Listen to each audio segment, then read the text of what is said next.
Welcome to the Abundant Accountant Podcast. This is where accounting professionals just like you come to learn the most efficient and powerful ways to grow their firm, sharpen their sales skills, and have consistent increasing revenue. We cover topics from sales, networking, handling objections, negotiation, pricing, finding those ideal clients, and how to get rid of the ones that just don't suit you and how to set those boundaries so you can stop giving away your time, working for free, putting yourself on sale, and really start to get paid for the value and the worth that you bring to your clients. You'll learn tips, strategies, as well as hear others from personal interviews from successful accounting professionals. This podcast will show you exactly how to create the firm and life of your dreams full of abundance.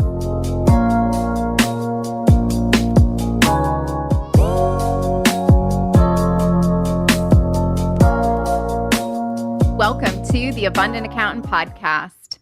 Today, we have a very special guest, and our special guest is a business strategist and certified business and transformational coach.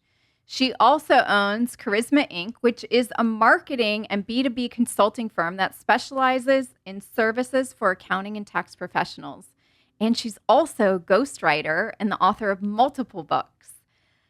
But before we welcome our special guest to the show, if you're an accounting, tax, fractional CFO, or bookkeeping firm owner, and you feel paralyzed about the thought of your upcoming sales calls and constantly freeze up when it comes across your desk that you have an appointment with a prospect, I have a solution for you. I understand those crippling effects of imposter syndrome, doubting your expertise and even in your own niche, or the frustration when a sales call goes great, but it doesn't lead to anywhere. They ghost you. Here at The Abundant Accountant, I have perfected a simple step-by-step sales process that will eliminate the guesswork, stress, and anxiety that you feel right now. And you'll finally be able to communicate your true value with confidence, even if talking about accounting and taxes feels really dull and boring at times to your prospects. So head on over to theabundantcall.com and take advantage and book your complimentary session with me and my team. We'll talk about how to take control of your conversations, close more high-paying quality clients, and really put an end to the second guessing about your pricing. No more trading hours for dollars. The only focus will be about having a thriving firm that you actually feel proud of. So stop procrastinating and book a call today over at theabundantcall.com. And now let's welcome our special guest, Gaynor, to the show. Welcome, Gaynor, to the show. Oh, thank you, Michelle. Happy to be here. I'm very excited to have you here on the Abundant Accountant Podcast. And Gaynor, I've already done your intro, but if you could just do your own intro, I always think it's better to come directly from you. So who are you and what do you do, Gaynor? Who am I? That's a good question, Michelle. Depends on the day. No.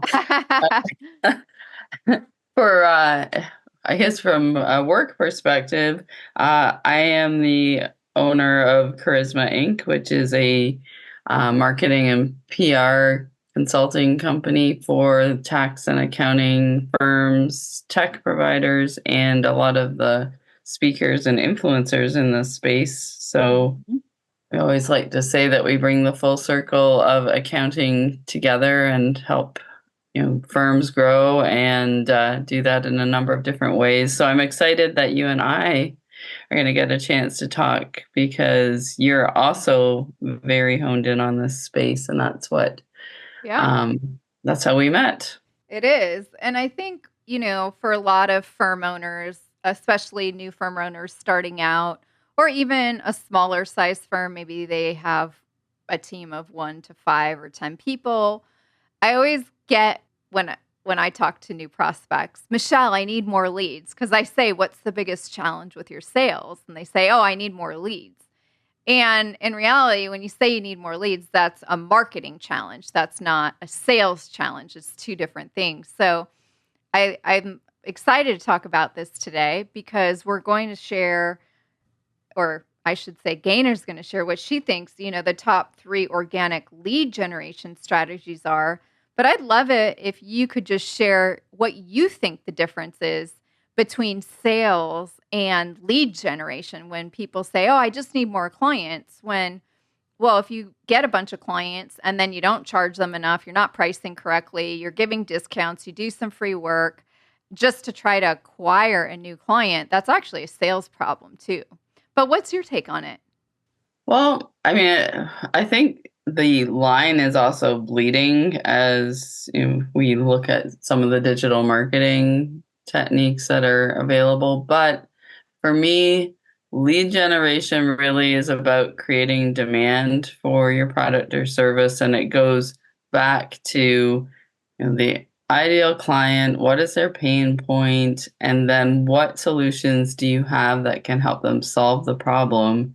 Then we get to the sales side, which is once we have the prospect there, how do we actually close the sale? And as you said, make sure that you're not giving away your services just to get a client, because that's not really the client that you want. So I would say that the marketing piece is all the way up to that initial prospect call, and Yep. then you're doing the sales side of it. 100% agree. Okay, great. So, why do you think, and I'm just curious about this, why do you think when I ask a firm owner, because I'm all about sales, conversions, enrollment, right? What is the biggest challenge with your sales process in your firm? And their answer is lead generation, marketing, need clients. Because I think that a lot of firm owners don't understand the sales and marketing cycle. And I also think that they don't do enough of it. So, it's one thing to say, I need more leads, but I see a lot of firms who, I hear the same thing. I just need to get like more people in contact with me to understand what I do, but they're not out there doing it, and they don't realize that it's an ongoing process. And so if you map out that client prospect journey, which you and I can delve into a little bit, you start to understand that every client basically will go through the same series of steps. And if you can systematize that and just do it consistently, you're not going to have a problem with getting leads or closing sales. Yep, I totally agree. Because if owning a business, the lead generation marketing side, and then the sales conversion side and meeting with clients to acquire new clients has to be ongoing. It's the lifeline of your business. We can't do any bookkeeping, accounting, advisory work, fractional CFO work, tax planning, resolution work if we're not doing those two elements all the time. And like you said, having a step by step system in order to execute that in a systemized approach that we're staying consistent with. So I think that is the biggest thing, is that the firm owners think like, oh, the clients are just going to fly out of the sky and land on my lap. And unfortunately, that's just not how this works. So what would a firm owner need to do to systemize this ongoing process for the lead generation side is what we're talking about today. So that's the demand, to create the demand for their bookkeeping service or for their accounting services or for their tax resolution business, whatever it is. Because I know we're going to talk about three main organic lead generations. And before we talk any further, firm owners might be wondering, well, what, Gaynor, does organic mean? So should we talk about the difference between organic lead generation marketing versus paid lead generation marketing? Because usually organic you see in the grocery store. You have an organic apple or you have a regular apple, or you have the organic bananas. So what's the difference? Well, I would also, that's a good reference point, because unlike the grocery store, the organic is cheaper in marketing than the paid. So the non-organic is the paid side, which is something like having Google ads or social media ads or paying for placement to get people to come and do a sales call or something like that. So those are all, you know, pay to play.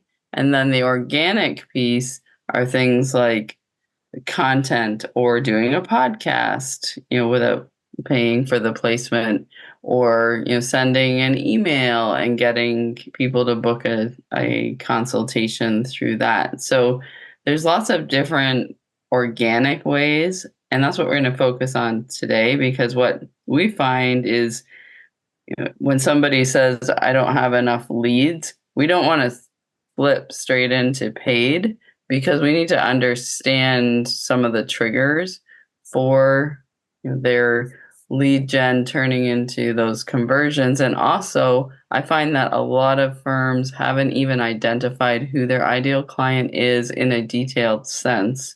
So there's no point in paying for online ads or anything paid like that if you don't know who you're targeting, because it's not going to be successful. Yep, 100% aligned with that. And like you said, understanding triggers, I think, was really crucial, because if you don't understand the triggers of your clients and what's going to get them to move and take action to do something different, people don't want to change. I mean, how many of us have said every year, I want to go to the gym, I want to exercise more. Oh, Michelle, I'm going to walk 10,000 steps a day, or whatever the goal is. But to have change, it requires a lot. And so for your prospects to make a change, like someone on a resolution case who hasn't paid the IRS in eons, hasn't filed a tax return, to get that taxpayer to change, you're going to have to understand, well, maybe the trigger will be, well, once all the money is wiped out of your bank account, then maybe you'll actually want to do something.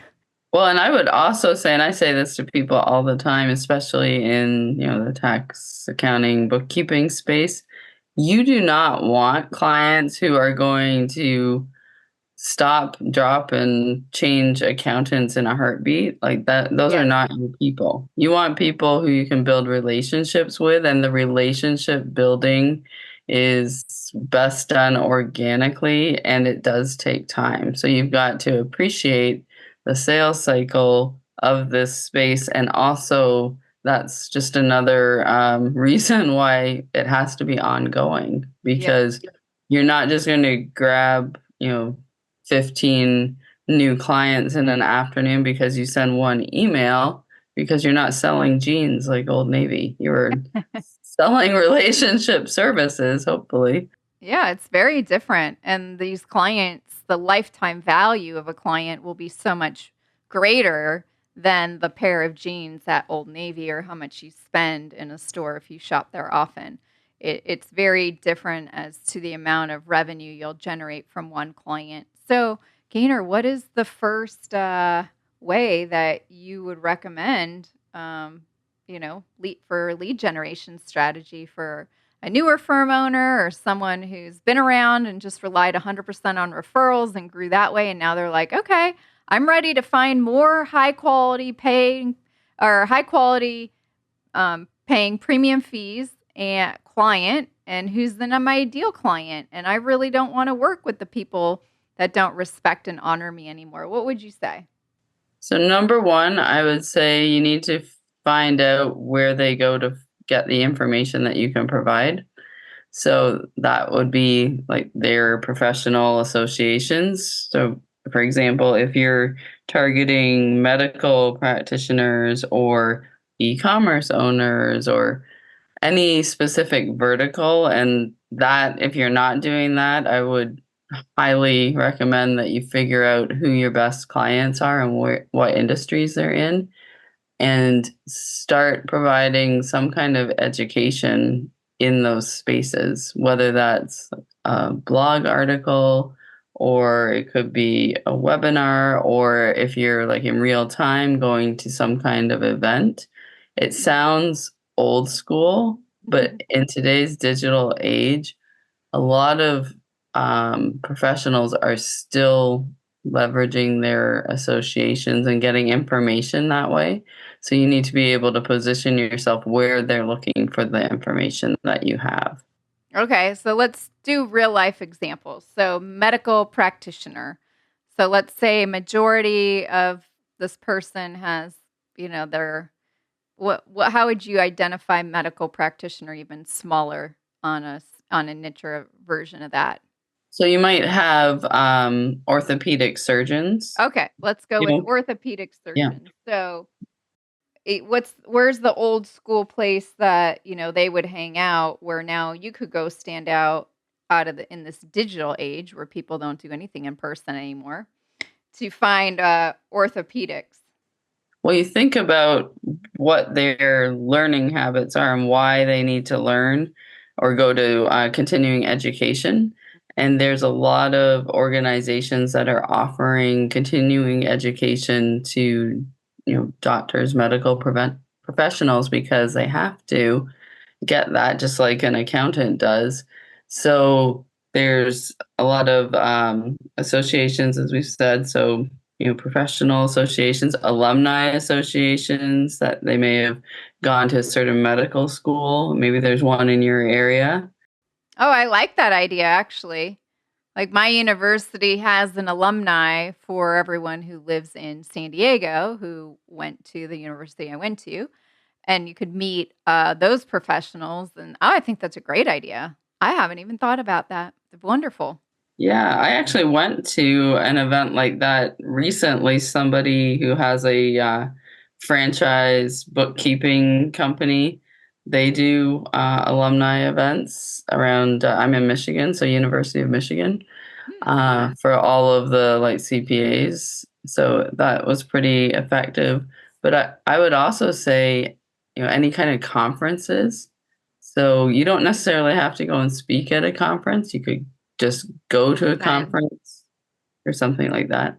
yeah, or like you said, they're continuing education. So wherever they're learning, or, for me, I work with accountants and bookkeepers and tax professionals and CFO firm owners. So I'm going where you're getting CPE credits typically, or I'll speak at different conferences that you all hang out in. And that's how we can meet.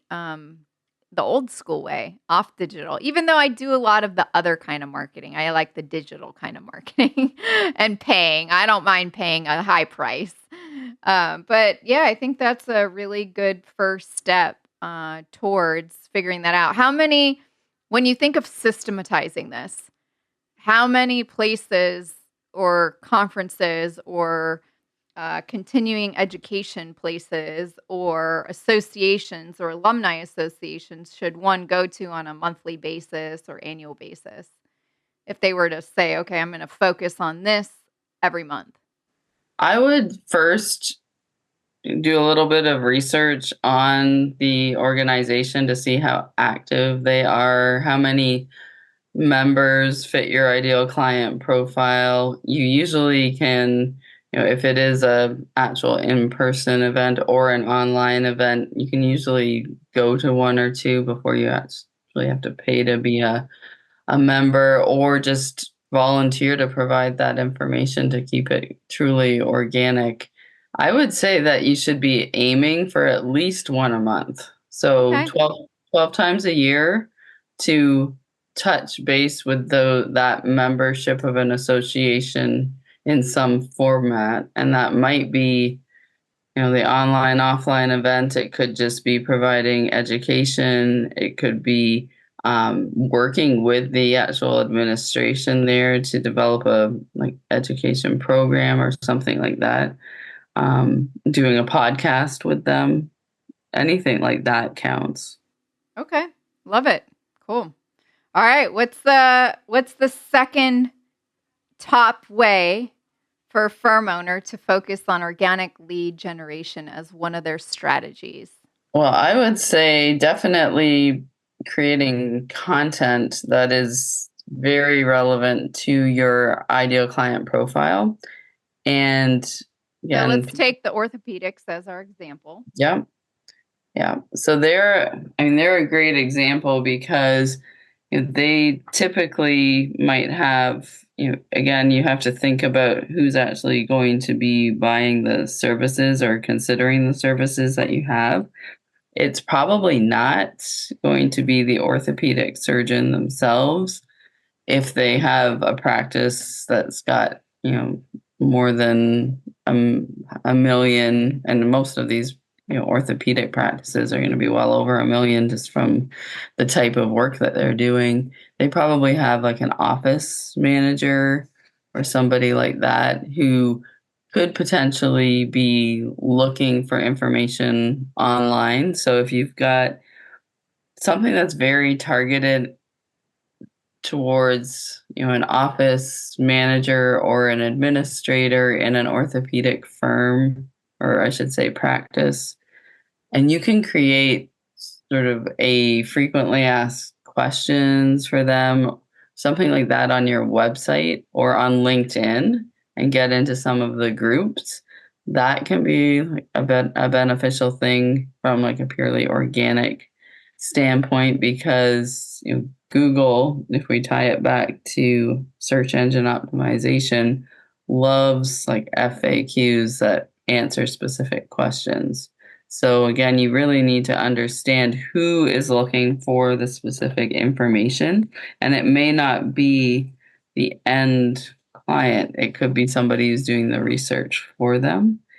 So you've got to keep that in mind. So I would say developing a niche kind of like resource center on your website and then sharing it out on LinkedIn or with some of these associations or through YouTube, or doing some short reels that are organic. And reels, if you're not familiar with that, are just really short video clips that you can put out on social. Because now the sort of next generation Yeah. of practice owners are looking at, social, as opposed to just looking at, written content online. So we've got to think about that. hmm And when you think about the FAQ, because I like that as an idea, what would be an example that a firm owner would put on their FAQ, or a couple ideas that would create a good piece of content for a prospective, orthopedic firm that's doing over a million, that their office manager, like you said, their administrator would be online searching for this? hmm So I'm just going to back up a minute. You'd want to definitely do some research. And one of the best ways to do research, which a lot of firms never really think about, is if you're targeting a specific niche and you've got clients in that niche, think about what are the questions they're always asking you. So, for example, they may have asked you specific questions when they became clients, or are there specific things that that particular type of client is always struggling with, or that you help them with, that they really value? So I can think of, in the orthopedic practice, one thing might be, how do you finance, the medical equipment, surgical equipment? Or if you've got multiple practitioners in a practice, how do you, do the distributions of an S corp or something like that? So very specific queries, that you can also take a look in Google, in your Google Analytics, and see what are some of the queries that are being done when people hit your website. That's kind of an advanced strategy, but I would say, one of the easiest things to do is just to think about what your existing clients in that niche are asking you, or things that they struggle with that you help them solve, and then write some FAQs around the Yeah. questions they have. No, I love that idea. I think that's fantastic. And I think also, like, how does one finance surgical equipment would be a great one. And I know I've worked with a few bookkeeping firm owners who are working in the medical spa industry. And that's one of the biggest questions too for a med spa, is how do they finance lasers? And if you have a really great, compelling answer, and then say, oh, we would love to meet with you to go over your different options and how you could do so, that's now an organic, searchable piece of content with other questions that you would have on an FAQ page. let's just say a firm owner does not have this kind of FAQ page set up, how many questions do you think would be good to start out with? I would say do like the top 10 uh, questions, top 10 tips for financing your medical lasers. And what I would also say is because you're trying to get leads, you don't want to just leave that out on your website ungated. So you want to have a form on the website with a landing page, which is basically a page that might have the URL of your firm name.com/ medical laser FAQ or something like that. And you'd have a form and you would make a nice PDF download of that 10 questions with your contact information and a little bit of information about how you've worked with many orthopedic practices, and these are some of the top 10 questions you have or they have about financing lasers, and then this is how we can help you. Yeah. No, I Because think then that's you'll get great. those leads through the form as opposed to just hoping that people are going to read and then click through on a contact us. And then you can also see how effective that content is, but don't just let it sit there on the website, because even if you build it, they're not going to come. You need to put it out on social or through these associations we talked about, sharing content with them, asking them to share your content. Like it's all a big wheel of collaboration, Yep. Yep. really. Mm-hmm. Yeah, no, I think this is great. And like you said, you can test it, but these are all really unique ways in order to start generating interest. And then you can also start gathering more questions to create other future pieces of content that you can, like you said, put as gated, which means that you will be getting people's emails and names so you can start building your email list, which is a very valuable asset to have in your business. Yeah. And I would say, I mean, so many firms that first come to start working with us, they have no email list. Yep. And because I think people have the false impression that email is dead, and actually email is way more effective than like social media, organic social media, yet people are spending a lot of time and money like doing all these posts that lead nowhere. You really, I always say that you want to make your website your hub, right? Like that's your home. You don't want to build your firm presence on third-party platforms and leave it there. You always want to bring people back to your digital home, which is your website. Yep. And you always want to capture them because in the future, when you turn into the paid lead generation marketing, then you'll have them what's called pixeled, and they'll be able to be tracked on all of the social platforms if you ever spend money on advertising. Yep. Okay. What's the third way for generating some leads and focusing on marketing from the organic standpoint? Okay. Well, so it's kind of a tie in my mind because one of them is sort of it's a adjacent strategy to the associations, but I'm going to throw it out here because it goes really, really well with medical or dental or any kind of professional services. Getting strong relationships, building strong relationships, and doing some co-marketing potentially with adjacent service providers. So, for example, Let's in the use our orthopedic example. yeah. So for the orthopedic example, the thing that would be a no-brainer really on the laser side is to go to the laser manufacturers or the laser sales reps and say, "Hey, we're both targeting these orthopedic surgeons. What type of marketing are you doing? This is what we're doing. How can we collaborate?" Because there's oftentimes, they would probably love to do a webinar with a CPA that talks about financing the lasers, because that's probably a big stumbling block in their sales process, right? Yep. Because that's a high ticket item.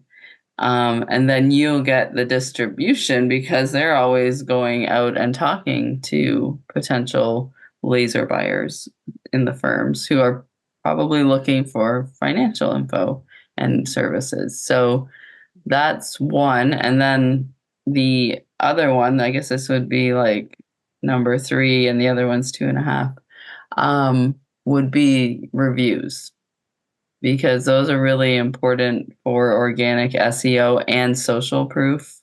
So if you're not getting Google reviews, you're not actively just soliciting testimonials that you can use for case studies from your existing clients, then I would say definitely do that, because not only are you going to get great testimonials, and like attracts like when people are happy, you'll also have things that you can use in your marketing, like quotes that you can use, and case studies, which can be really powerful in attracting people and also closing the sale. Yeah, I would say, like, if I look at how I started this whole business, Gaynor, back in 2018, I started the podcast, and then I started getting client reviews. And still to this day, I have a couple hundred testimonials. I always ask everyone for a Google review and to put it up on Facebook as well. But this is the backbone of our whole business here at the Abundant Accountant. Because I think, like you said, people want the social proof. It helps the search engines.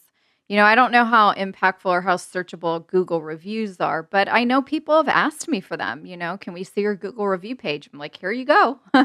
Here's what everyone has to say about, really getting a great sales process in place and being able to price accordingly and not have to feel like, you've been run over by a dump truck in your firm and being taken advantage of by your clients. And when people start to see the repetition, because now they're really repetitive, I read them, I'm like, wow, the problems really don't change for your clients. So an orthopedic business, their challenge is to, fund lasers and big medical equipment. Like, all of their challenges are going to be the same. Just like for me, most firm owners get paralyzed by the thought of their next upcoming sales call. Like, what am I going to say? I have no idea. I'm going to freeze up.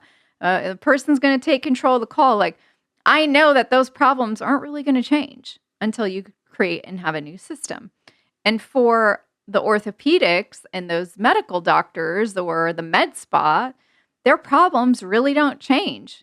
It's probably cash flow and trying to fund and make payroll consistently, and how do they expand or remodel their office or their waiting room. Like, all of the challenges will start to have a consistency.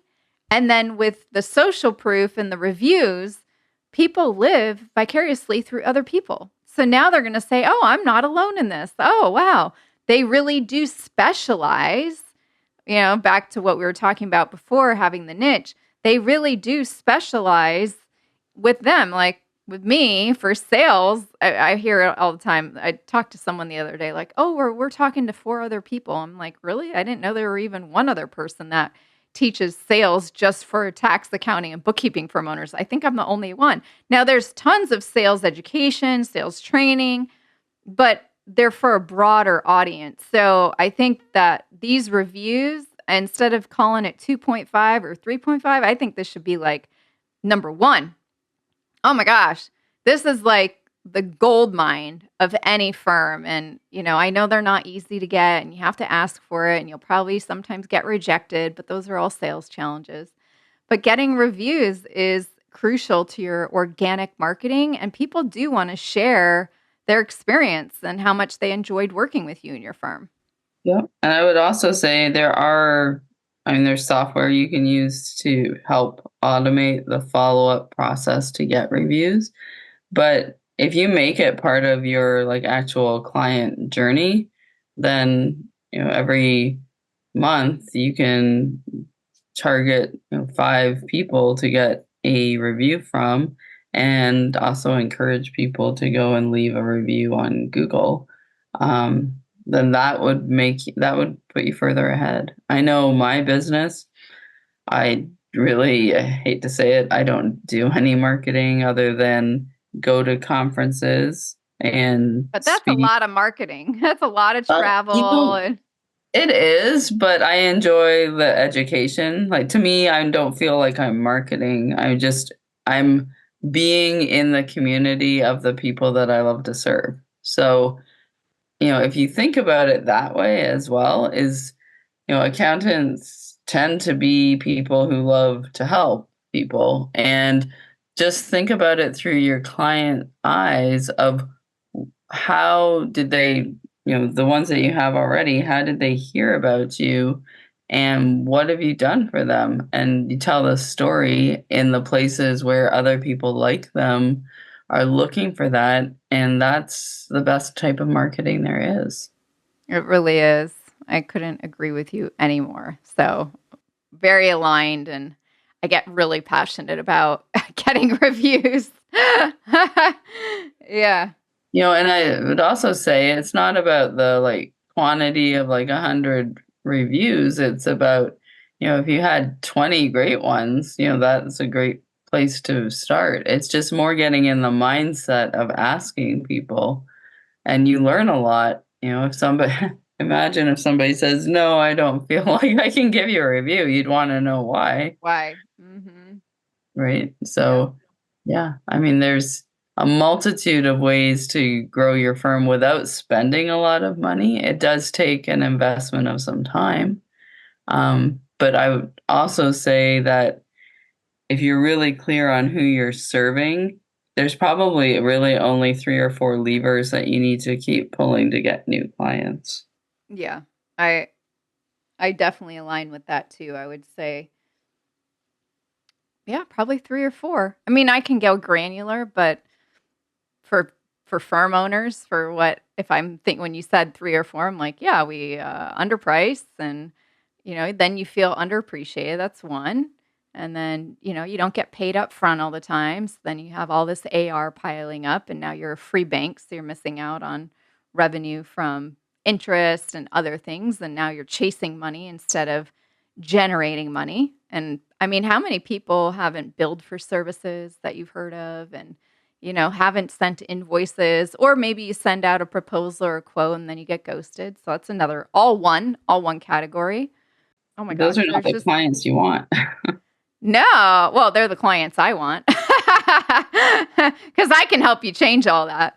Um, but when you're not really pricing correctly and you don't have that kind of confidence, then it feels really yucky to probably sell and have to do that part of your business. And you're probably like, why did I even open my own bit firm? I should have just like kept a job. So I yeah, would no. say I mean, I think the common thread in what I'm saying too is that by helping to educate people and providing them with like information of value, your services sell themselves because they start to see how what you do is going to make their business better if you position it correctly. And that really is the battle. If you know who you're targeting, you know what their pain is, you know how your solution helps them alleviate the pain,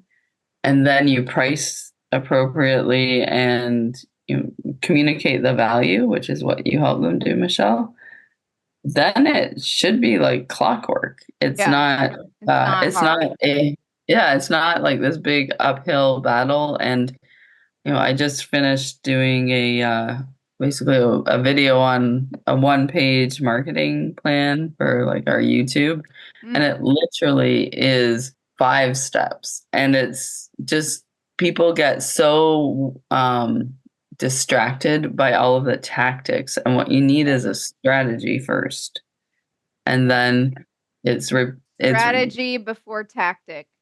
all the time.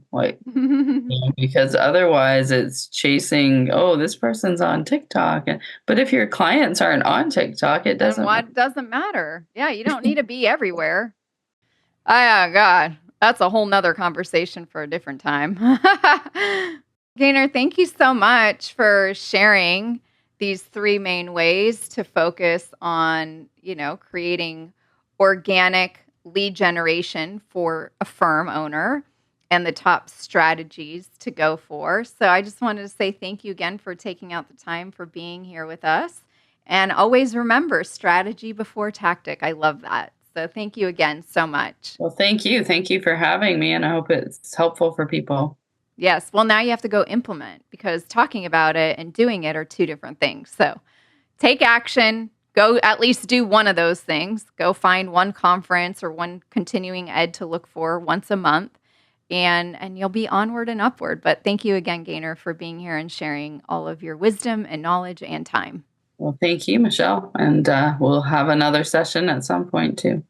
Thank you all so much for joining Gaynor and I today on another amazing episode here at the Abundant Accountant podcast. And as a firm owner, I know the paralyzing feeling of imposter syndrome, like you're maybe new to your niche and you just feel like you're pretending to be an expert, like Gaynor was talking about today. Or even maybe the frustration of a call that goes really amazing, but then only to find out that you're ghosted after you never hear back because you sent a proposal or quote and you just heard crickets. Here at the Abundant Accountant, I will show you a step-by-step simple sales process so you're never aimlessly winging it ever again. You'll have a blueprint and a formula for communicating your true value with confidence, even if accounting seems boring just to talk about. When you book a call with me and my team over at theabundantcall.com, I will show you exactly how to take control back of each conversation that you have with prospects, close more clients with confidence, and end the second guessing over pricing for good. You will finally be able to stop trading time for dollars and start growing the firm on your terms. So make sure to head on over and book your strategy call with me and my team over at theabundantcall.com. Stop procrastinating your potential and let's get into action.